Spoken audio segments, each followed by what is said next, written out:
It's Friday, February 22nd. Welcome to Pastor Bob Daly. My friend Daniel on Facebook says, in your last podcast, you were talking about stop making excuses and go for your passion. Get started. Analyze what's stopping you. But from a practical point of view, how do you really do it? I really love your encouragement for going for a person's passion. But what do you recommend in practice?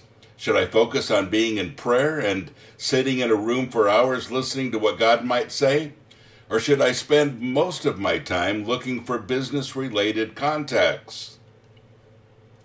Excellent question. And this is a follow-up to yesterday when I talked about following your passion and getting started. And I appreciate Daniel bringing up this question because it's a great question. How do you really get started? And the answer is, I have no idea.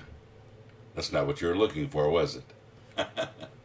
I can give you some pointers, but how exactly you get started, I'm not sure. There is a passion in each one of us, and I think that passion kind of gravitates towards open doors. I want to take you back to one of my podcasts last week where I talked about doors and windows. And when you're trying to seek the answers to something, people have this idea that you go through one door, it doesn't work, you try another door, you try another door. Folks, aren't a lot of doors, there's a lot of windows. A window is something you look through, but you don't walk through. A door is something you walk through. And when you're getting frustrated, it means that you haven't found the door yet, you've only found windows. But can I tell you, there is a door in the room. You will get through it. But you have to look at a lot of windows before you find the door. And here's my point. If you really want something badly enough, you can do it. I fully believe that. I've used that principle all of my life. People ask me questions like, how have you accomplished some of the things that you have in your life? And my answer is, I'm not anyone more special than you. I've simply worked really hard at it. I've done everything I could to make it happen. I've spent a lot of long, frustrating days without quitting and not giving up. And I think that's been my answer. And many people fail simply because they don't endure long enough. How long does it take? I have no idea. It usually takes longer than you're comfortable with. In fact, it usually takes longer than you imagine, and it usually leads to some frustration. And when you get to that place where finally you find the door, you're thinking, wow, finally! Why did it take so long? One thing that I've learned about God's working in my life is that all of those windows really do mean something. They all give me a glimpse of what's out there. They all prepare me mentally, spiritually, whatever way, emotionally. So when I find the door, I have an idea what's out there. And I don't know how many windows I'm going to have to encounter before I find the door. But I've learned in my life, folks, that every window is important. You keep going. And it's important that we don't make excuses, that we don't just sit down and not explore. It's important that you at least look through the windows and begin to find the door. Now, how do you do that? By concentrating on being still and listening for hours to what God might say?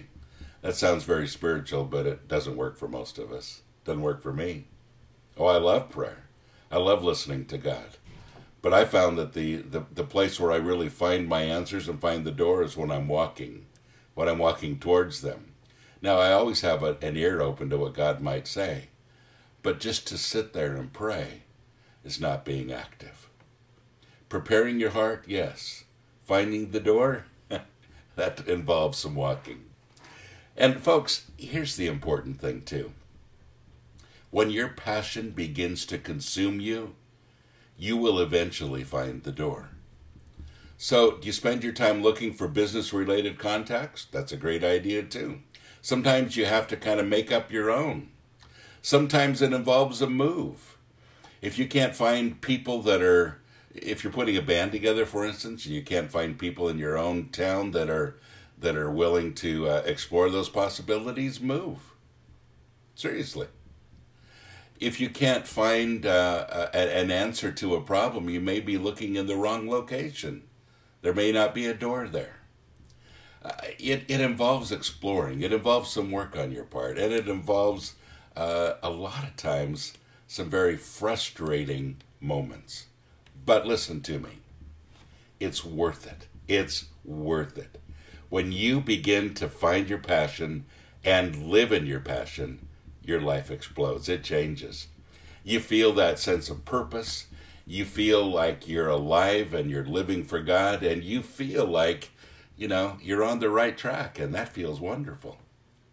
So, find your passion. Don't stop till you find the door. Remember that every window is important. It's all part of finding the door. And then when you find the door, walk through it and just see what God will do. God bless you. Have a great day.